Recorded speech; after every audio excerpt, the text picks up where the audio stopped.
Hello, everyone, and welcome to Three Coaches, One Topic. And this week we're doing things a little bit differently. I feel like I'm saying that quite a lot recently, but this week we are concentrating on men's well-being. And I'm going to be joined by Andy and Paul. And this is something that we all feel quite passionate about. And we're going to be doing this for the second Wednesday of every month for the next couple of months, and to see how it goes and what we can adapt and improve upon and get your feedback. So we would love to hear from you as well. But before we start, I'm going to hand over to Andy. And Andy, oh, sorry, Shep, I know. I was going to say, who's Andy? Who's Andy? I know, it's your official name. I was going to look around. Is my mother here? All right, Shep. Tell everybody a little bit about yourself, and you are obviously a coach anyway. So, just fill us in a little bit about you.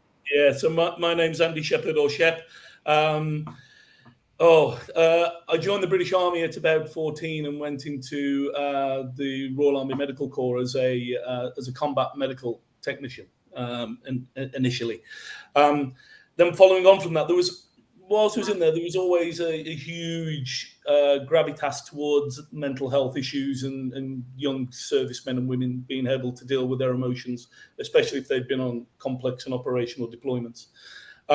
So my sort of interest started off there, where we used to do this old psychological intervention whereby you made the individual relive their encounter, which we all know now was probably doing more harm than good. And then I left and went into the corporate world, working in the oil and gas sector. Again, initially as a medic, but then later on I went into do the dirty world of security, and then realised that there was a lot of mental health support. So I always had an angling towards coaching and supporting others whilst on challenging missions. And then it wasn't until very recently that I went through 3 major back surgeries. One failed in my lower back, one failed in my neck. And then they had to rip it all out and they put all new stuff in. And it was at that point where I turned around and went, I'm going to do coaching full time, and that's where we are. So I trained with the Robert Sinek Institute, and I also am a qualified trauma risk management manager and practitioner. That's me. Fantastic. Thank you so much. And when I first met you, I think we just worked for such a long time. It was really, really invigorating. There was no oxygen left in the room. It was quite. There wasn't. And it was surprising how much we had in common. Yeah, and I think with your background as well, and you can, I suppose blokes like me at times are very hard to relate to because of the conditioning where you come from, where we can be sometimes perceived as perhaps an odd bunch, but we don't think so. We think everybody else is odd. But yeah, which is what I understood. I feel that. So thank you very much. And Paul, I've known you for a while, and I have so much respect for you and what you're doing. So please tell everybody a little bit about yourself as well. Thanks, Donna, and thanks, Shep, for the background as well. It's really great to know a little bit more about you here today as well. So thanks, Shep. So my name is Paul Smith. I have various different roles and names, some that I like, some people might find offensive if they don't like me, so some that are a bit questionable. But as you know, I run an organization called Coaching Minds that offers different programs. We do different things on wellness, well-being. But in terms of kind of mental health and suicide, what's kind of really connected me is a long history through my family since I was about 4 or 5. My dad was diagnosed with schizophrenia, so I was visiting him in a mental hospital as I was growing up. I've had other problems and my own personal problems as well with depression throughout my life. And since then, I've kind of decided to be a bit of an advocate on that. I've got involved in different communications, different collaborations with organizations. I've trained on suicide awareness, trained on mental health awareness in organizations throughout the UK. And as you know, Donna, we're starting to incorporate a bit of that into Coaching Minds now. So I've decided to stay away from my professional background here and just focus more on the personal side and offer my thoughts and express my views and our observations on it from a personal perspective. No, thank you. And I appreciate that, because when we were having this discussion about pull up a sandbag, because at the moment it's under sort of like 3 coaches, 1 topic, coaches supporting coaches, joy and purpose coaching. And I really want this to be more of a personal. So whilst we are in the mental wellness industry, we are coming at it from personal experience and that passion to help and serve. Like you guys, you know, I come from an army background, so this is where Shep and I really connected. Both my parents were alcoholics, and there was this really showed up when we left the army and went to Civvy Street. My dad then started to drink an awful lot. He was physically, mentally abusive. And I'm a single parent with, well, they're going to be 19 at the end of this month, twin boys. So men's health is really important to me, because as a divorced woman, I've had to play both roles of a mum and a dad. And whilst I'm naturally more in touch with my masculine side, you know, I take my kids shooting, fishing, climbing, camping. I enjoy that, but they haven't had that role model. And so I'm here to learn from you both as well, because whilst I have a fantastic relationship with my children, they are still men, and there are still going to be differences. So, you know, I'm going to be sat here learning from you both.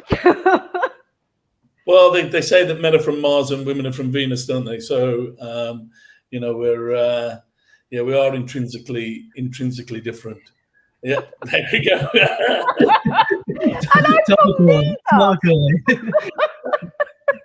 You got a camera in here somewhere. You had no idea that book was coming up, and then Paul and I telepathically turned around and went, "Yes, there we go, get it all." Okay, so tell me, what was if you're, again, you know, if there's any questions that you feel uncomfortable, you know, please say so. But what is there a defining moment in your life that you could turn around and say, yes, this is, I want to know more, I want to support, I want to help men especially with their well-being? I think for me, I'd seen a lot of it. I'd seen a lot of young men, especially men and women, obviously in the services now. But when I joined, the majority were men. Not saying that they were all men, but the majority were men. And when they were leaving, it's all down to our conditioning. I mean, if you think about it from a young age, I'll go from my experience. You know, I come from a very working class background in the UK. You know, grew up in social housing. I was one of 7 children, so there was 9 of us and a dog in a 3-bedroomed house, and 4 of my siblings were boys. So it was a very masculine environment to live in. I mean, you know, my mum worked in a steel factory cutting steel. You know, she had arms like this, and she was, you know, so it was a very strict household. But I then decided to leave that because I thought there's no opportunities here, and I joined the army, which was, you know, you taught, you know, one family. You know, you've got your family at home, but your first family is whichever regiment or corps that you belong to. And everything for you as a young man, if you think of young 18, impressionable young men now, they join the army, they're told what to eat, they're told when to eat, they're told when to get up, they're told when to go to PT, what to wear, when to wear it, da da da da da da da da. And then when they leave, after doing 22 years service, 30 years service, then they're left with not knowing where to go, not knowing where to turn to. And I saw that a lot. And I thought, I've always, I joined the medical corps because I like to help people. And that's why, that's why you do these things. And that's why you should do them. Not everybody does them for those reasons. Some do it purely for money. But for me, I always knew that it was that caring bit that was deep within my chest. Can't quantify it. I knew that I had to help. I had to help, and I had to do something. So I started doing the mental health stuff within the army, and then I just progressed from that to then wanting to do coaching. And it's only been the latter days, the latter years, let's say the last 5-6 years, that I've really got into the coaching side.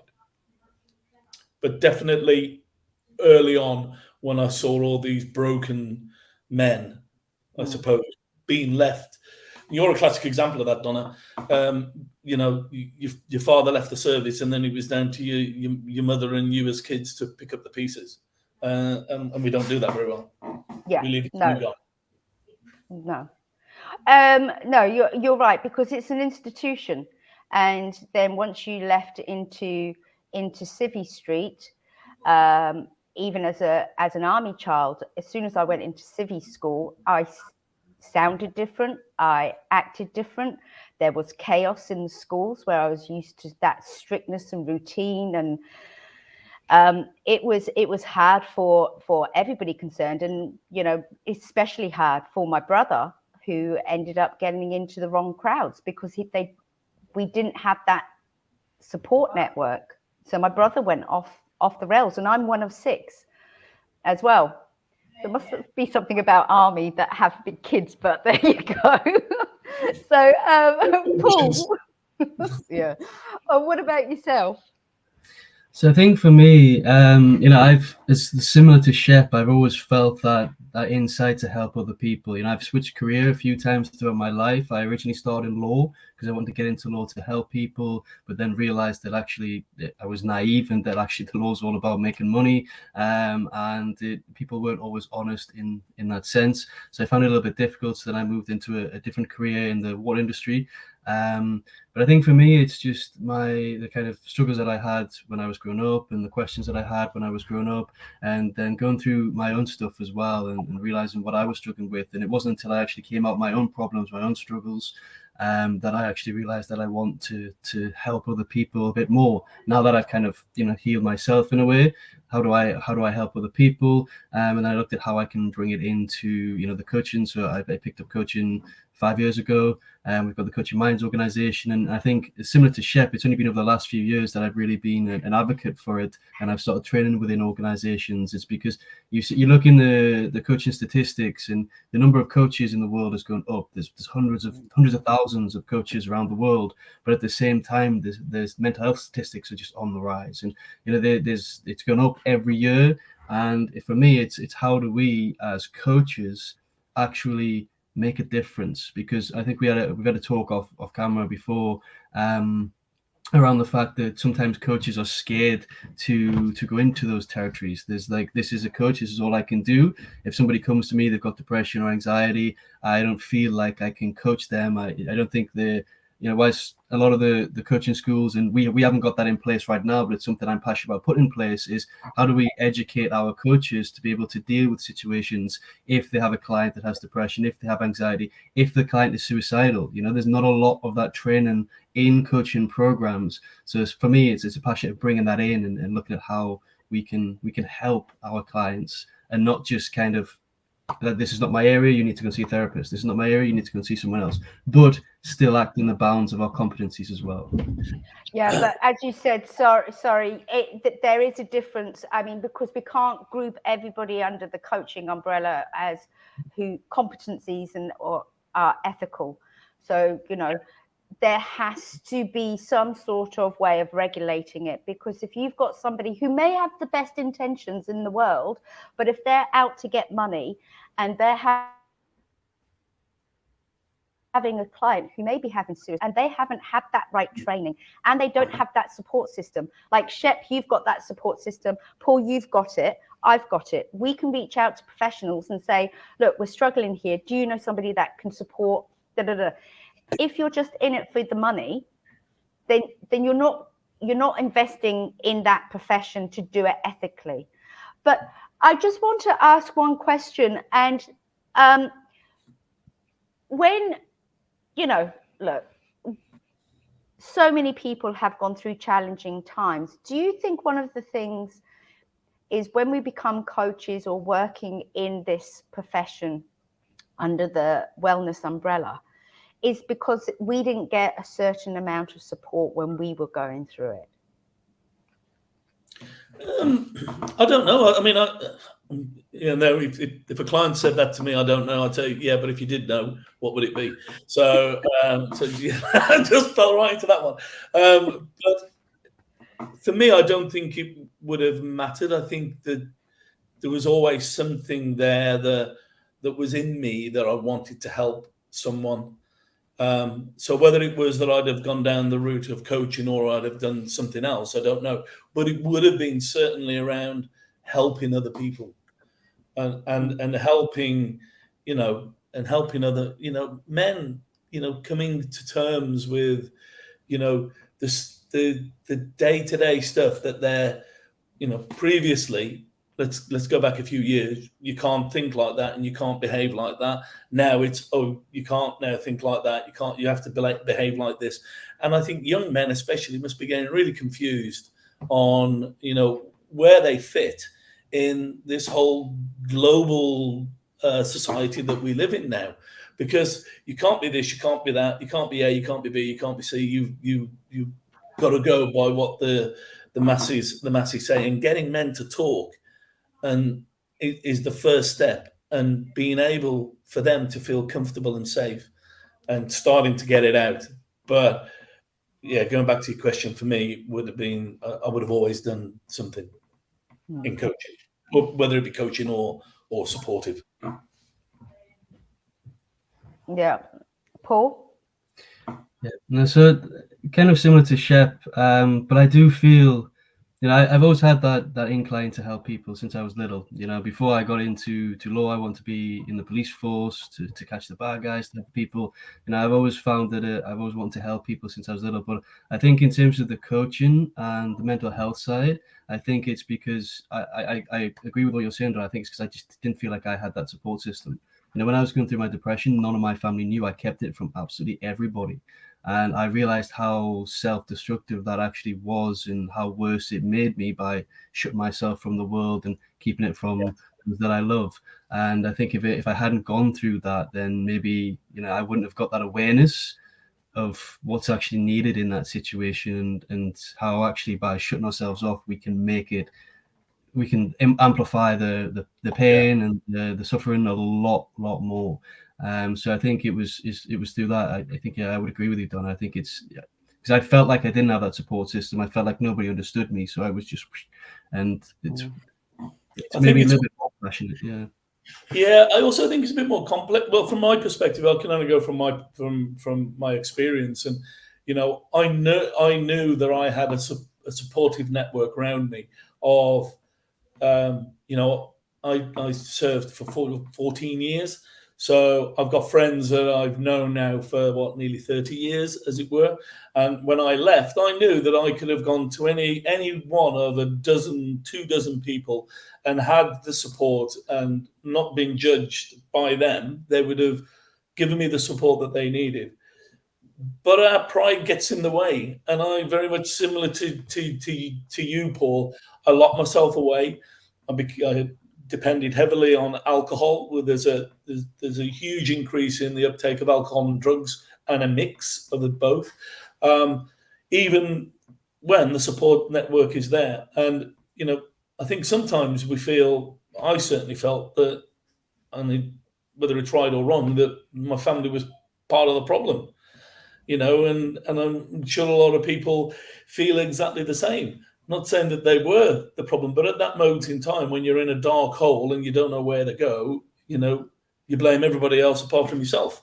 And it's if it wasn't for three really good friends of mine that picked up on the signs that I had gone radio silent, I wasn't answering messages, emails, wouldn't pick the phone up. One of the guys even came around on his own once, and I refused to answer the door. And then they just turned up and they went, "Look, come on, what's going on?" And then it wasn't until then and you're right, Paul, going through that and actually experiencing that and actually having suicidal thoughts and thinking, you know what, I'd be better off dead, out of this world. What am I contributing at the moment? I'm not contributing very much at all. So why even be here? And I think that's it's sad more than anything else.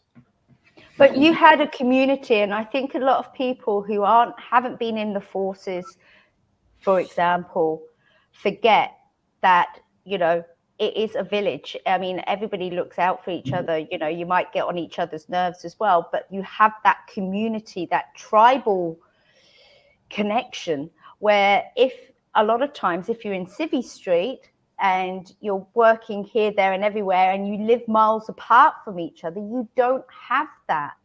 Yeah. So it is really, really hard. It is hard. Yeah. I mean, you've got all different communities as well. I mean, you're right. Tribe is the right word to use. You see a lot of people who work in the oil and gas sector, for instance, they spend as much time, if not more time, away from their families. They spend it with a group of guys on a rig, and then when they go home, they get plastered. The family relationships break down in very much similar ways to those who've been in the mob. And Paul, did you have that growing up? Did you have that sense of community, that network around you? So no, I wouldn't say. For me, no. I was raised single parent, so my mom raised me, my brother. I had school. My family had never been close, so there was no close family there. So I didn't have that sense of community. I just kind of got on with everything as I was growing up. I left home when I was 16. I managed 3 jobs. I went to college. I went to uni, all by myself. And I think it was just when I got into my early 20s, it all kind of caught up with me and just thought, you need to stop going through life by yourself. So I think I didn't have that community or that support and that kind of, I don't think everybody does. It's great if you find that community, you find that tribe early on. I'd say now I do. I have an amazing support system, community that that I can go to. I have friends at work from my previous work, from my previous job. I've got people within Coaching Minds. We have a good support structure right now. So but I think it takes some people a little bit longer to find. And I don't know. I know, Donna, you're the ones with the questions, but just a question that's coming to my mind when I'm thinking about this as well is one of the struggles that I don't know. Do you think there's a bit of a lack of empathy in the world right now? Yeah, I think let's put it this way. I think they talk a big talk on, wherever you go, it's hot topic now. Health, we need to deal with this, but it comes across, if I'm honest, as a lot of a hot air. And what are the actual practical steps that are being put into place to actually address it and address it properly? And I don't think there is. I think you're right, Paul. I don't know what's wrong with this world. I don't know, it feels totally different, whether that's post-pandemic. And let's not go down the conspiracy theory routes and all of that. But you've had people that have been totally isolated, and now they don't know how to communicate again. Well, I agree. I think there's been a lot of ticking the box.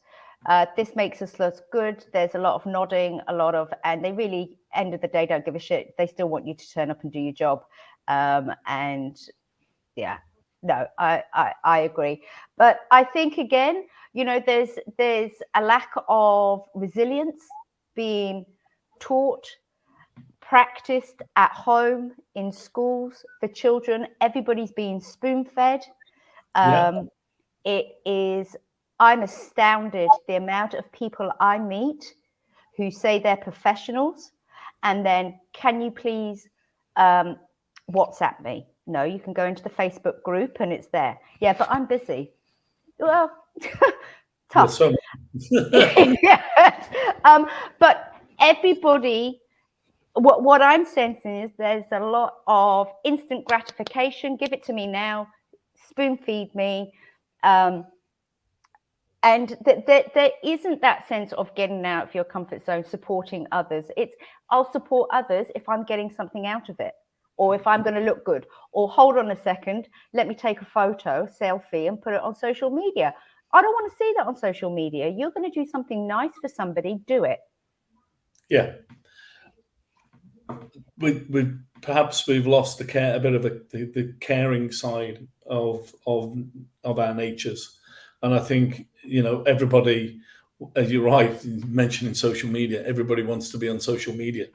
And it's almost that, you know, to get on, you've got to be on social media, and you've got to get out there and do all of that. I don't know. There doesn't seem to be much love in the air. It's, you know, and I think that you're right. People are just out for what they can get. A lot of people, not all, obviously. I mean, don't make sweeping statements, but, you know, a good proportion of people just want to make money. That, you know, that was the one thing in my last employment. Whenever we did anything, I worked in a really high stressed environment where you were putting complex medical solutions into challenging and hostile environments.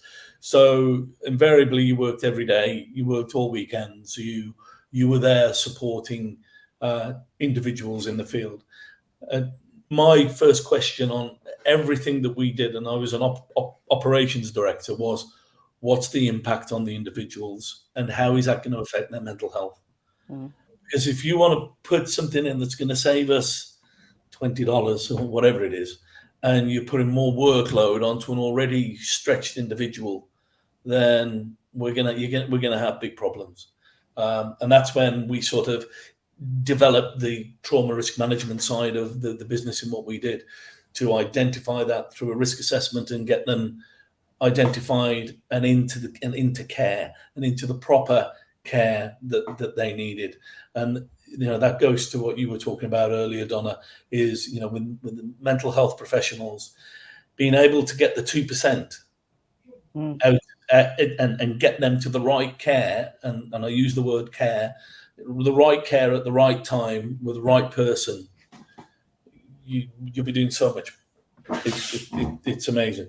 But yeah, there's no love in the air, I don't think. And Paul, that was a good question, because also, do you think there's a different way that we need to communicate with the different ages? Now, you know, Paul, you're a lot younger than myself and Shep. Yourself?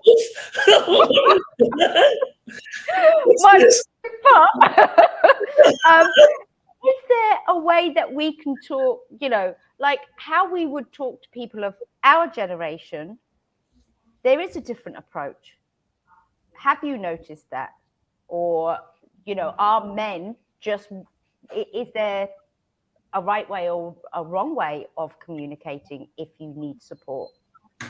I think, and I don't want to digress into a different topic, but I think what plays a huge part in this in terms of the generations is technology. And I feel like the younger generations don't have enough conversations and enough face-to-face time with each other. And with the younger generations, that's going to be a lot more difficult to pick up the signs and cues that something's wrong, because if the only time you're seeing them is through Facebook, Instagram, or through messages, or through the various video chat, and you're not getting out and spending that time in with friends and in the communities and stuff, that can really affect people as well. So for me, I think there's a different approach that needs to be taken with different generations. And I think the older generations, and I think my generation as well, I think I'm in the generation that because born through the 90s, we kind of didn't have too much technology, but we had enough to to get around. And I think, for me, that was, we got out, we still played football as kids. We still, I was playing out every night after school, all that sort of stuff. I didn't spend a lot of time indoors. I think the generation after me, they spend a lot more time indoors, a lot more less around people, whether they're on social media or playing on their Xboxes and PlayStations and stuff like that. So I think as that's growing up, that's going to have more of an effect on them when they're trying to get back into, when they have to go, when they leave school, they get into business, they have to start socializing with people. So I think I would agree that communication between different generations is different. I don't know what you're thinking. No, I think you're right. I mean, and I think that my eldest, he was born in 1995, so he went through that period of, everything was Xbox, everything was technology, everything was, and I think for him as a young man now, he comes across very self-assured. Sorry, Kieran, if you're watching. He comes across very self-assured, but I think inside, but I think actually he's more comfortable sat behind the keyboard, and he'd be more comfortable on his Xbox communicating with his mates. So when he came to live with us for a year, when he was going through that period where sons don't get on with their mothers, and he stayed with us. He stayed with us for a while. What are you looking at me like that for? He stayed with us for a while, but he thought he could still get up and play Xbox from midnight with his friends back in the UK, because they were 4 hours behind, and then not get up and not clean his room and not go out and try and find a job and not do any of that, because to him his whole world was sitting behind an Xbox, and that was it. And trying to get the communication and dialogue open and trying to do it constructively, I think that's a problem. Whether that's just me being a bad parent or not, I don't know. I'll ask you as the parenting coach. But trying to put boundaries in and say to you, these are what you've got to do. You have to do these. If you want to get up, and I don't care if you're up all night playing Xbox. I do, because I want them to get a good night's sleep. But he's of an age where they could make their own decision. But you've still got to do your room. You've still got to go out and work. And you've still got to do all of that. And if you can do all of that and stay up all night, you're a better young man than I ever have been. So, but I think you're right, Nate. I think it's difficult. It is. Totally difficult. So how would you? What can men do to help, and women, to help support men to opening up? What does it take? What does it look like? I suppose, again, it depends on your age group. I mean, I've come across some really, young individuals that have no problem opening up and have no problem expressing that they have a problem, but they don't know how to deal with it. But I think, for me, I think it's rapport and building a good rapport. And if it's a family member, just trying to understand that you may be part of the problem. So you may not be the right person to get a man that's already, probably, for the ladies here, probably pig-headed and won't listen. And, you keep saying, there's nothing worse than somebody keep coming up to you and saying, are you okay? Yeah. Are you all right? If you're living with that, and I get that a lot with when I first start to see men as clients, and I turn around to them and ask them something, and they'll either go, oh, I don't know, or yeah, I'm fine. And if anybody says I'm fine, they always go, really? And then they say, yeah, I go, you're really fine? And then that very often, because you can build that rapport, and I think you have to build the rapport, and that could take 1 or 2 sessions, 3 sessions, before you've got that rapport. And I'm very open about my past and about my experiences and about stuff that I've been through and the psychological trauma that has had on me. And I think if you're very honest with that, then you'll probably get more of an opening. But saying that, if a young guy came to me, if Paul came to see me, he'd probably look at me and say, well, what do you know about my life? You're at least 3 decades older than me. What are you doing? you know, and that's a valid point. You know, people like to probably try to tell, you know, bare their soul, if that's how we want to put it, to somebody that's going to be empathetic and understand. That's interesting that you say that, because I'm not a man. I don't know this, Really? but Really? what of that? But look, people move around so much. There's hardly any, especially in the Western world, it's getting more and more. Your families are scattered all around the world. Your grandparents, your aunties, your uncles are not near you. So young men don't have the older generation. So they have a lot of peer. And if they're not communicating and don't know how to communicate and keeping that stiff upper lip and I'm fine, who have they got to turn around to? So by having somebody 10, 15, 20 years older than them, that's where a lot of growth could actually happen. Yeah. I mean,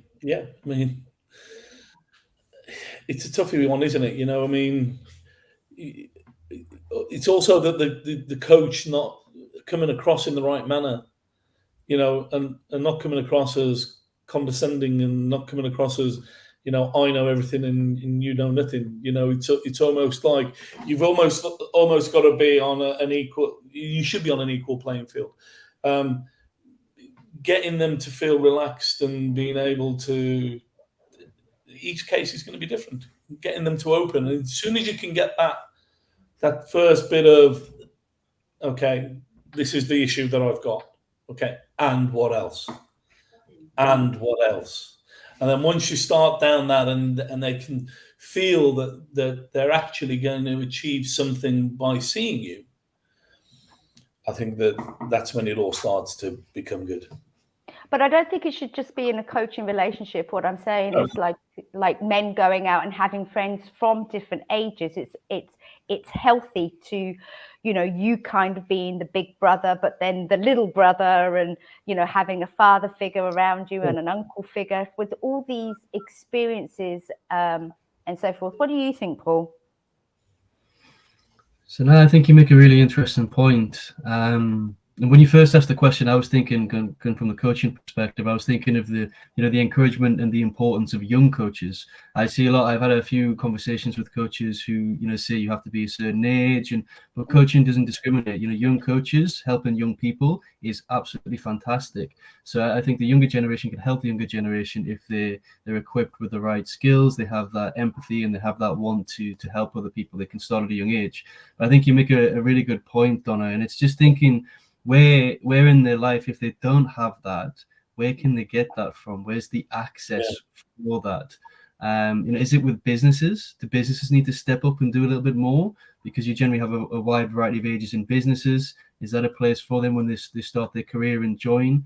I don't know, but I think you're making a valid point there, and it's really helpful to mix within generations to get that learning. Well, I've never been in a business. I've never, up until this one that I'm doing some work with now with a new startup company here, and they're right at their focus of their very being is well-being and wellness of not just their staff but their clients as well. And it's the first time I've experienced that, because normally it comes a little bit further on, you know, or you're such a large company that you can put something in.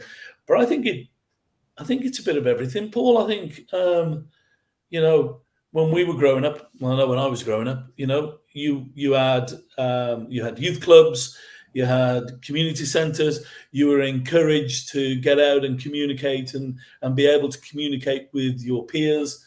You know, you did all of that, and I think, I mean, I've not been back to the UK for a while now, but I don't think that exists to the same levels.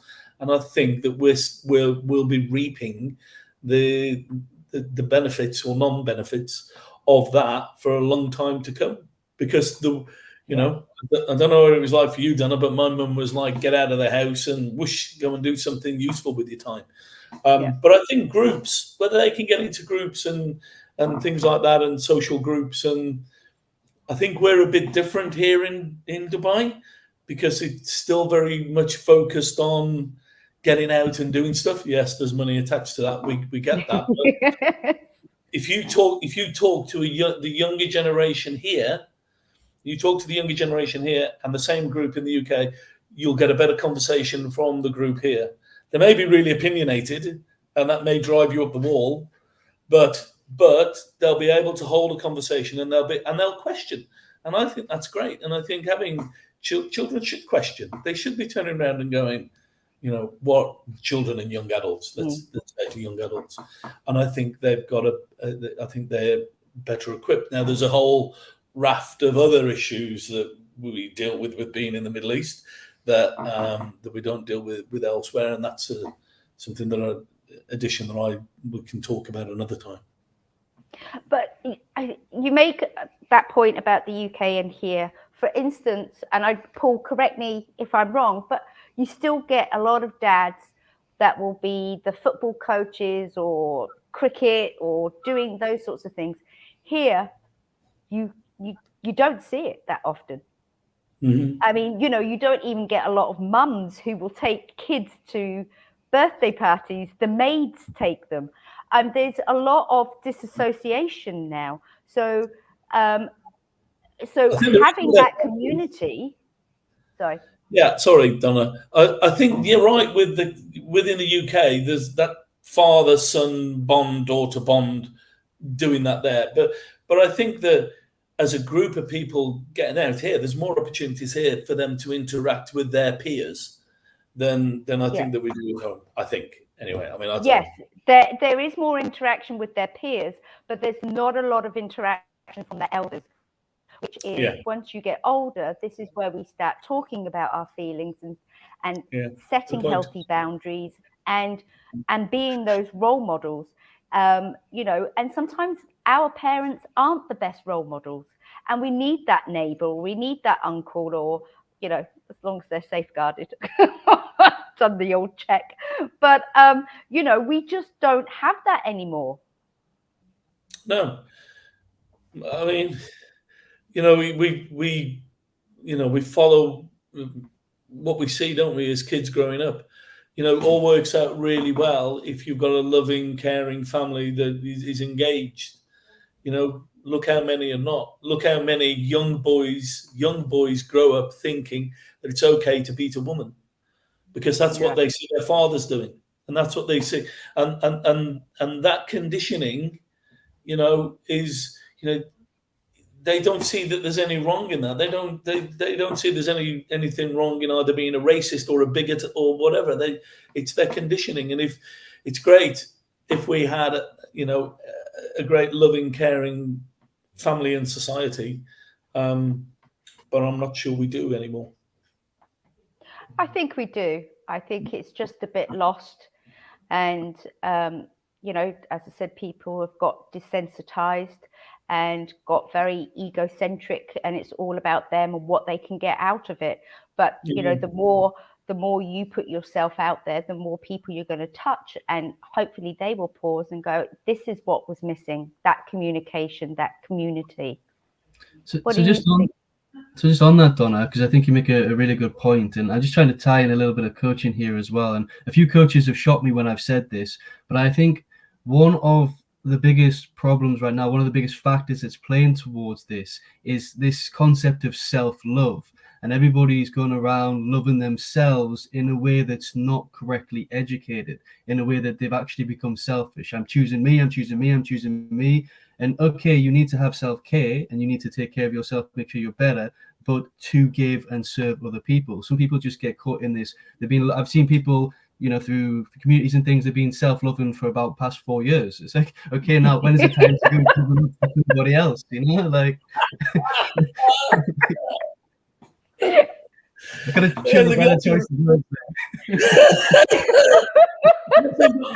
They've got nobody else to love them. That's why. But again, it's a sense of that. You got to look at that validation. So if they are feeding themselves constantly of, where are they feeling? That lack of significance and as you said, contribution is a big one.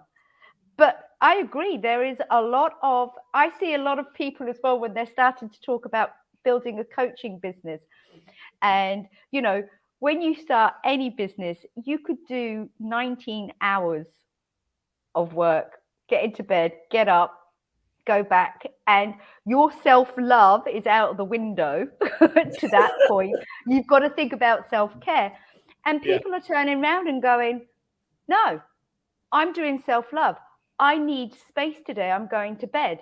And then they're upset, confused, feeling insecure, inadequate because their business hasn't taken off.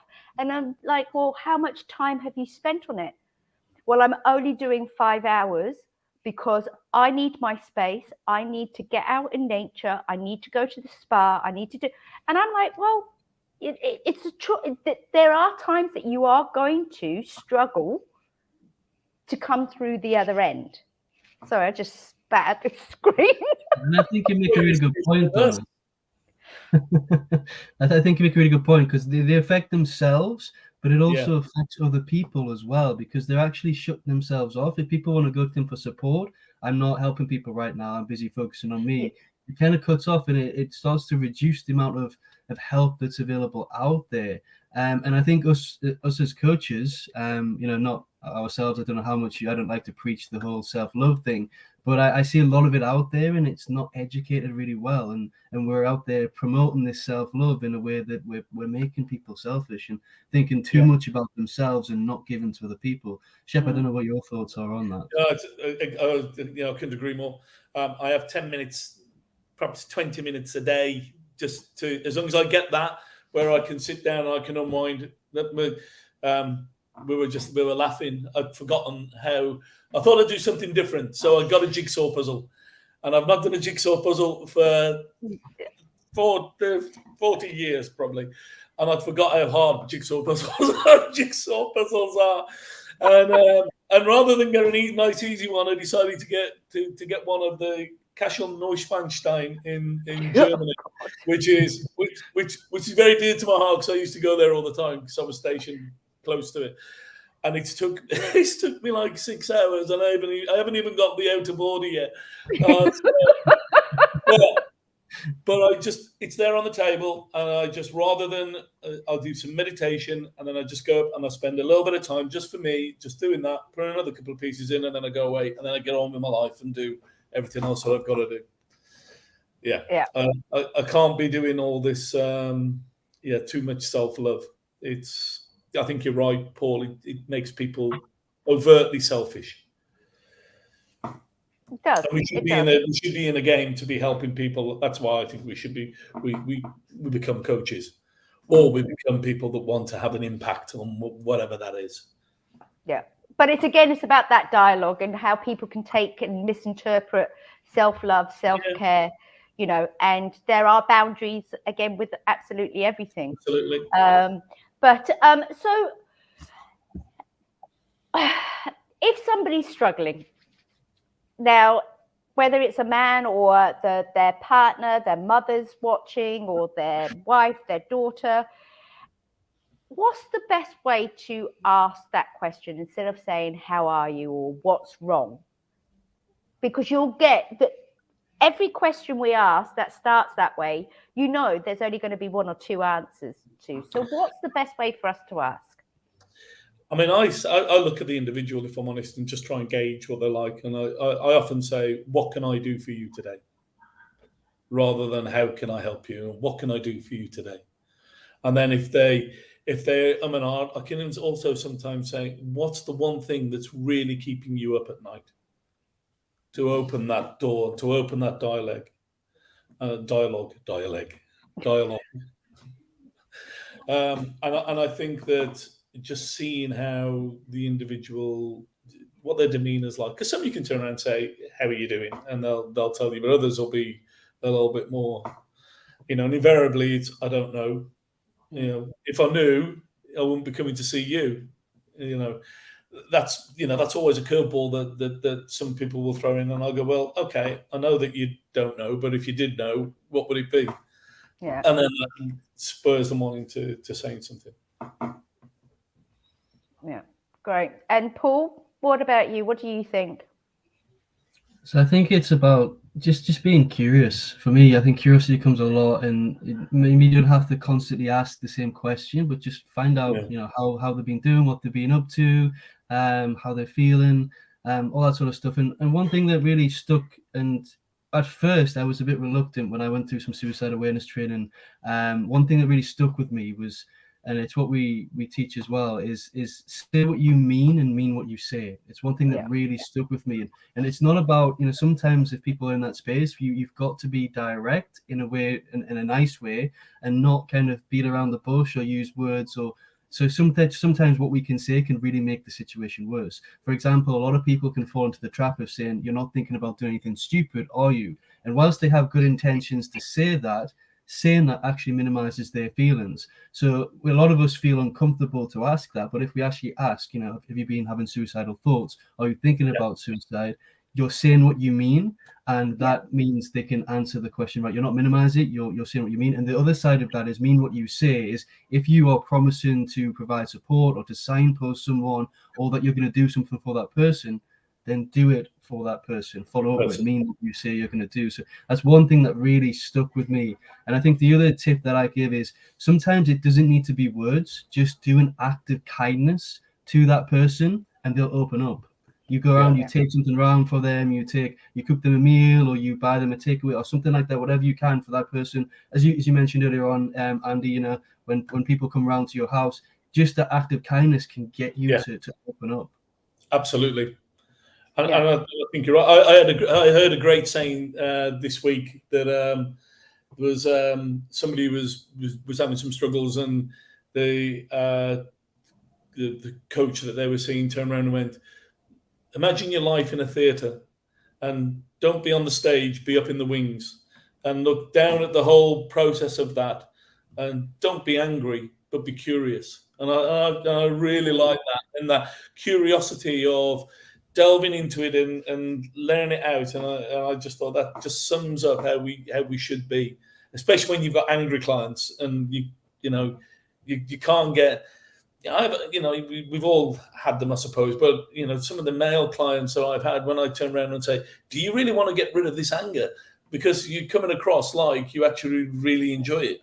And actually some of them will say, I actually do enjoy the buzz. Well, exactly. And then it's challenging that, isn't it? It's just like, well, that's great. How can we now put it in a, safe space where you can get, like, we've always spoken, Paul, about boxing, martial arts, those sorts of things, where you are controlling it and it's not controlling you. But also saying to them, how's that serving you? Oh, I've had 3 divorces. And, I've had to start the business twice, 3 times, whatever it is. How's that serving you? There's no need to. But another thing that I've noticed, especially when I was working in learning support, the difference with boys and girls. With the boys, they found it a lot harder to talk about their emotions and their feelings and make eye contact. They didn't want to do it. And the same with my boys. Whenever we had to have a heart-to-heart or something, we would go out. We would go for a walk on the beach, or we would play football, go into the swimming pool, throw a ball, and then I would just ask them questions. How's it going? Not maybe necessarily that, but and they would open up a lot more. But getting them physical and not making them look you in the eye to answer you. Conditioning though, Donna, you've got to be a boy, you've got to be strong, you've got to play with masculine toys, you've got to behave this way, you can't cry in public, then they go to school, if they fail, they're punished for failure. When you look at all that conditioning that we're applying onto them, no wonder that boys struggle. I mean, girls are predominantly, they'll have their friends, they'll talk about everything that's going on in their life, they'll offload predominantly. I'm not saying all, because some people. No. I was going to say no. but predominantly, girls will all get out and they'll. Okay, when women go to the bathroom together, what do you all talk about when you all go off to the loo together? You can't get one woman that when you go out will go to the bathroom on her own. They go in pairs. And then they go there and they talk about everything that's going on in their life and everything else. Two blokes go together to go to the bathroom. They go, oh, hold on a minute. What are you doing following me to the bathroom? Well, Yeah, put a little bit of joke. Do you want me to hold it for you? Like, and that's it. No, I'm all right. I just need to do it at the same time. But there's a difference there, and that's being fed all the time on loop. Do you know why this happened? Have you read the book Mankind? I can't remember who wrote it. Anyway, there was a chapter in there that I read, and it was really interesting. And back in the caveman days, so the men would go off hunting and so forth, and the women would sit by the campfire getting the food or what have you ready. And the reason why they chatted a lot is to scare off the animals whilst the men were away. They're making loud noises to keep the animals away. Still having the desired effect then? Leave my love life out of it. But there's a reason why we do what we do. But yeah, that's not stereotyping all women, can I say? Because definitely no, I'm not, and I know a lot of women that don't do that. I know there'll be a lot of women now they'll be sending me hate mail. Please don't hate me for it. Yeah, no, please don't. I was just about to say I'll slap him later, but that's not good either. Really? No. My husband did enjoy that. So what's the one thing that you would say to before we go, say to people to get out and start talking?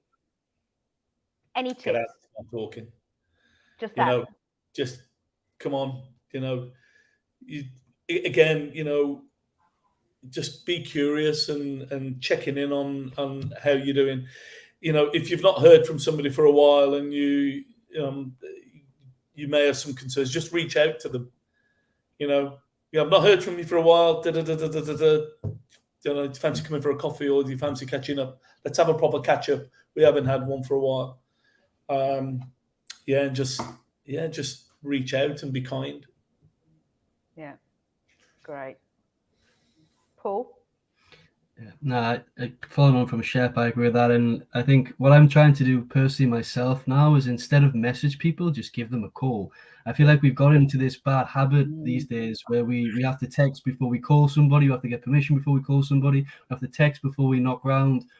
Back when I was a kid, people used to come and turn up at their house willy-nilly. But now you've got to get permission before you go to someone's house. It's just a kind of accustomed habit that we've got into. But there's no harm knocking on someone's door and checking in on them. There's no harm in just picking up the phone call straight away. If they don't answer, drop them a message afterwards and just say, look, just want to give you a call, see how you are, see if you want to do something, and then pick up the dialogue from there. So really, really great thoughts there, Shep. And for me, it's just go out and be kind, just do kindness, do something for the people that you care about, and everything will take care of itself, I think. Yeah, I agree. And also one of the other big tips is get to know people who are older than you, younger than you, learn, and you can pass on some of your wisdom, which the younger people will appreciate. You can also help the older people see things from your perspective, and because we get stuck in our ways as well. It's just like, oh gosh, yeah, I remember that. Why?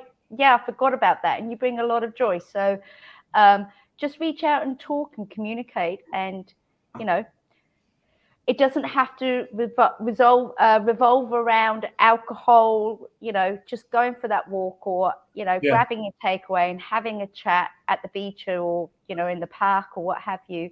But try and change that environment so you are going to be more curious and you are going to be more focused on each other. Yeah. Right. Awesome. So we're going to close now, and I would like to thank you both very, very much for being part of Pull Up a Sandbag, and looking forward to next month. Now, anybody who's watching, if you've got any ideas, or you would, have any suggestions of what you would like us to discuss, or if you've got any comments on what we talked about today, please feel free to pop them in the comments, and we will get back to you. So on that note, again, Shep, Paul, thank you so much. Thank you very much. You're welcome. Yeah, cheers, Paul, and we'll speak soon. Thanks, Donna. Thank you. Thank you.